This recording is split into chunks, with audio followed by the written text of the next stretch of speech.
자, 이제 지금부터 강의 시작하겠습니다. 이 세법하고 관련해가지고 실무만 전문적으로 가르쳐주는 그런 학원이나 그런 교육 시스템은 없어요.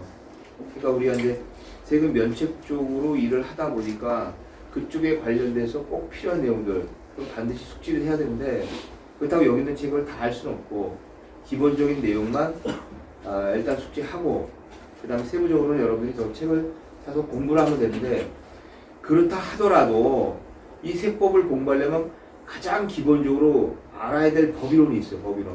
그 정도는 알고서 세법을 보는 것이 내가 보기엔 합리적인 순서 같다. 그래서 일단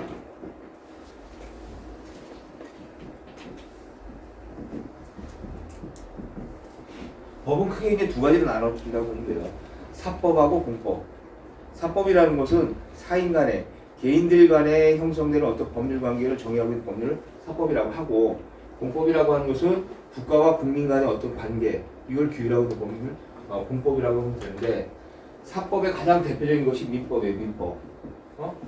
그 다음에 우리가 이제 해야 될 세법. 이 세법은 공법의 범위에 들어간다. 이렇게 보시면 될 거예요.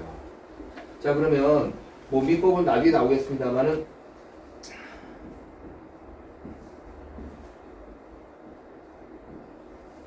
민법을 지도하고 있는 가장 큰 법 원리가 신의성실 원칙이라고 해요. 신의성실 원칙. 이거 다른 말로 하면 뭐라고 하냐면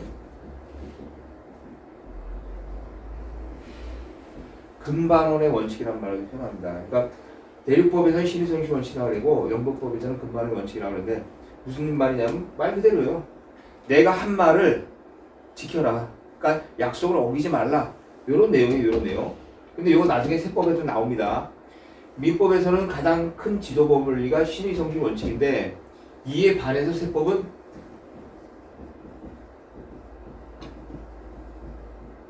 조세 법률주의라는 말을 표현합니다. 조세 법률주의. 이 조세 법률주의라는 말은 무슨 말이냐면, 국민은 법에 근거하지 않고는 세금을 납부할 의무를 지지 않고, 국가는 법률에 의하지 않고서는 세금을 부과, 징수할 수 없다. 이런 내용이 조세 법률주의예요. 그래서 여러분들이 막 책을 보고 뭐 판결문을 보고 뭘 보다 보면 맨날 나오는 얘기가 이 내용 나와. 왜? 과세관청이, 처분청이 이런 부과처분하고 징수를 했는데 이건 법에 근거하지 않고 행한 거기 때문에 위법하다, 부당하다 주장한다고. 그래서 뭐라고 하냐면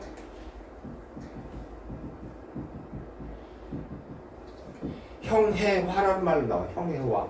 판결문 보면 다 나와. 청구서 써도 이게 다 나와. 왜?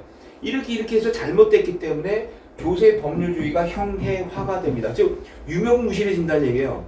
법에는 분명히 법에 근거하지 않고 세금을 부과 징수할 수 없다고 규정되어 있는데, 처분청, 즉 과세관청이 법에 근거하지 않고 행위를 하게 되면 이 조세 법률주의가 있으나 마나한 존재가 되는 거 아니냐. 잘못됐다 라고 해서 형해라는 말을 쓰는데 굉장히 중요한 거예요. 그래서 세법에서 가장 큰 지도 법 원리는 뭐냐면 조세 법률주의야.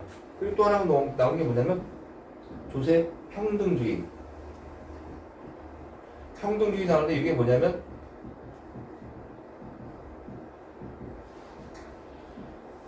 실질과세 원칙이란 말이에요. 우리 이제 세법 책법 나와요.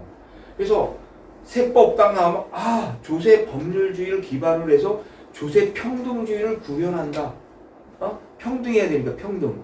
이 평등주의는 다른 말로 하면 실질과세 원칙. 이것이 조세 평등주의의 하나의 원칙의 세부적인 원칙.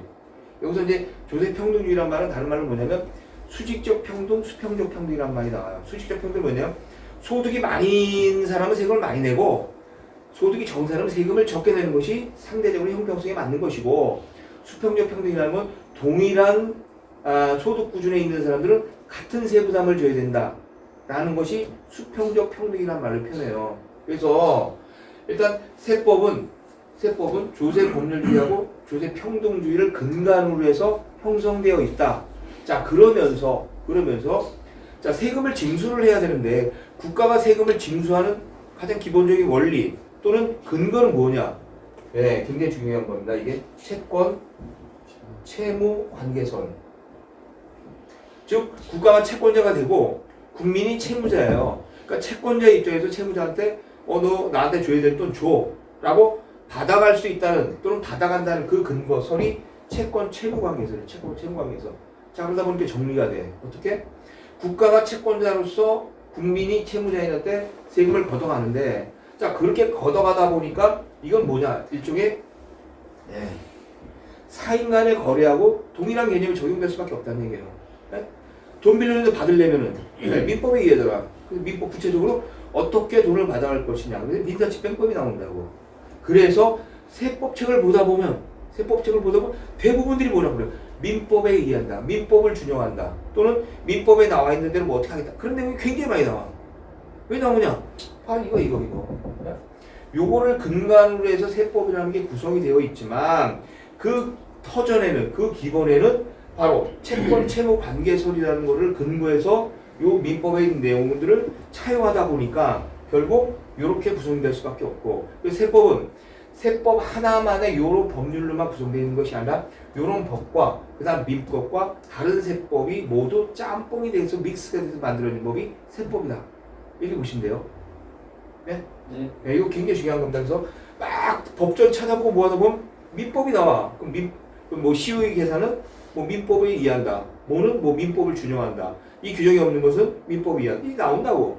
그럼 왜 민법이 왜 나오냐 이거야. 바로 이러한 원리 때문에 민법 규정을 차용하는 것이다. 야, 이렇게 보시면 돼요. 자, 그래서 7페이지를 한번 봐. 7페이지. 7페이지 보면 쭉 나와. 여기 보면 우리가 이제 조세 법률주의라고 나와. 법률주의. 그럼 뭐가 법이냐 이거. 뭐가 법. 거기 보면은 헌법, 법률, 그 다음에 조약, 명령, 조례, 규칙, 행정규칙이 쭉 나와요. 네? 쭉 나오는데 이걸 뭐 다 할 필요도 없어. 딱 이렇게만 보면 돼. 법이라고 하는 건 제일 간단하게 세법전에 나오는 그 내용하고 그 다음 또 하나 판례. 대법원 판례 또는 고등법원 판례. 법원 판례는 법이에요. 네? 그리고 나머지 뭐 여기 나오는 건 뭐 조약, 명령 이런 거 우리가 볼 것도 없어. 필요 없는 내용들이야. 하지만 법이 뭐냐라고 얘기했을 때 그 법은 그냥 간단하게 법전에 나와 있는 내용. 거기 보면 본법, 시행령, 시행규칙. 나중에 저 세법전 보면 이렇게 나와 있을게. 세 칸 있어요, 세 칸. 여기 법, 시행령, 시행규칙 이렇게 돼 있어요. 이건 뭐냐? 국회에서 만드는 거, 국회에서. 여기 이렇게 나와 있죠. 조세법률주의. 네? 국회에서 만드는 거고, 이거는 그 행정기관, 이거는 기재부 이렇게 나오는 거야. 그래서 여기까지를 법이라고 그래. 그 밑에 보면 또 뭐라고 나오냐? 6번에 보면 행정규칙이 나와요. 규칙. 네? 행정규칙. 6번에. 여러분이 나중에 법전을 보다 보면 자 이거는 뭐 이런다 라고 하고 그럼 이걸 어떻게 해석할 거냐 이거. 어떻게 해석하냐. 이거 어떻게 해석할지 몰라. 그래서 예규 통첩 또는 질의회신 이렇게 나와요. 어디 나오냐? 그 뒤쪽에 나와요? 네. 나오는구나. 8쪽에 보면 훈령, 예규, 통첩 이렇게 나오죠? 네? 훈령하고 예규, 통첩. 질의회신도 포함하는 거예요. 요거는 뭐냐? 법이 아니야. 법이 아니야. 이거 뭐냐면 국세청에서 또는 우리가 일을 하다 보면 이게 어떻게 되는지를 몰라. 그럼 질의를 해요. 자 이렇게 설이 있는데 어떤 게 맞습니까? 그러면 국세청에서 답을 줘. 이거 이렇게 합니다.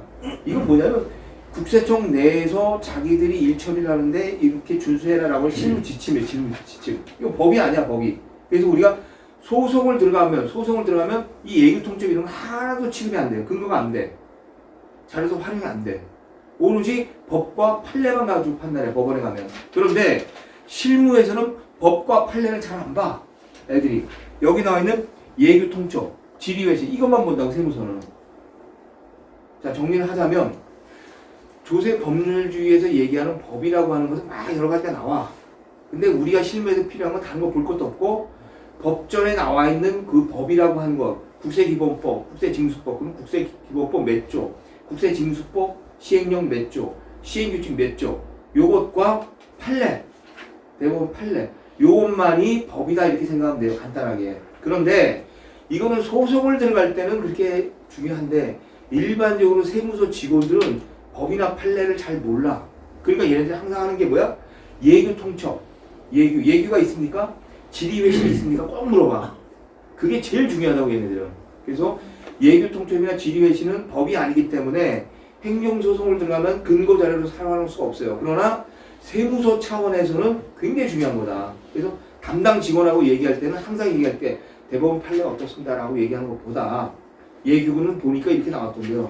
뭐 질의는 어떻던데 질의 배신이. 그 다음에 인터넷 서면으로 이렇게 질의하니까 답변이 어떻게 나왔다. 그 근거를 주면 애들이 더 좋아해. 예? 실무에서는 그게 가장 중요하다. 이렇게 보면 되겠습니다. 개념을 그렇게 잡으시면 돼요. 근데 5쪽에 보시면요. 5쪽에 보시면 우리나라 현행 조세 책에 이렇게 나와 있어. 5페이지. 예. 거기 보시면 조세는 뭐 국세, 지방세로 나눠서 다시 내국세, 관세, 부가세 뭐 쭉 나와 있는데 그래도 이 정도는 여러분들이 알아야 돼. 뭘 어떻게 알아야 되냐? 이게 국세인지 지방세인지 정도는 확인할 수 있어야 된다는 얘기야. 그래야지 이 사람이 체납 내역이 이렇게 뭐가 나왔어. 그러면 이거 세무서에 가서 국세는 세무서에 가서 떼야 되고 지방세는 뭐 동사무소나 뭐 지방자치단체 가서 떼야 되잖아. 그렇죠? 그래서 요 표에 나와 있는 국세와 지방세는 구분할 줄 알아야 된다. 요 정도는 처음 오시는 분들은. 그래서 여기 세목이 뭔데요? 그러면은 국세인데 말이야 저기 뭐 동사무소 가가지고 뭐 떼갖고 와라. 그거 안 된다는 얘기야. 그래서 반드시 여기 나와 있는 국세와 지방세를 구분할 수 있는 정도는 봐야 된다. 자, 그런데 그 중에서 우리가 제일 많이 보는 게 뭐냐면 국세 같은 경우는 법인세, 소득세, 부가세, 그쵸? 요 세 가지. 이게 제일 많이 이제 활용되는 건데 여기 보면 뭐 직접세, 간접세 나는데 거기까지는 뭐 필요 없더라도 국세인지 지방세인지 요 정도는 구분할 줄 알아야 된다.